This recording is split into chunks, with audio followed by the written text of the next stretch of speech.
Kim Alloh uchun bola chaqasini boqaman deb safarga chiqsa, u juda katta jiddiy jahd qilganlar qatoridagi savobga ega bo'ladi. Sahobalardan birlari aytgan ekanlar, men ikkita holatda jonimni olinishidan xursand bo'lardim. Bittasi dinimni, vatanimni, oilamni himoya qilib urushda, ikkinchisi tijorat mollarim orasida degan. Shuning uchun mana o'sha safarlarda yurgan, rizq talab qilib yurgan azizlarimiz o'sha Alloh uchun deb chiqyapti, rizqlarini o'sha joyda halol talab qilib, halollik bilan tezroq uylariga qaytishligi kerak azizlar.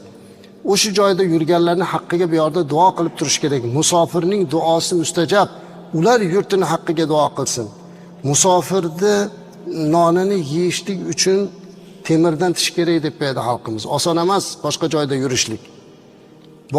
Kasal bo'lib boshi yostiqqa yetganda vatanini qo'msaydi. Bola chaqasini eslaydi, ota-onasini eslaydi. Musofirchilik oson emas. Alloh mana shu safarlarda o'zi baraka bersin, ularni muhofaza qilsin. Lekin ba'zan shunaqa bo'ladiki, ketgan maqsadsiz, nima qilayotganini bilmasdan sarson sarkardon bo'lib yurishlardan ko'ra vatanga, yurtga qaytib bo'lish kerak. Shu yerda yashasin. Ammo bola chaqasini ham eslamasdan chiqib ketib, bunaqa holatlardan ham guvoh bo'lyapmiz.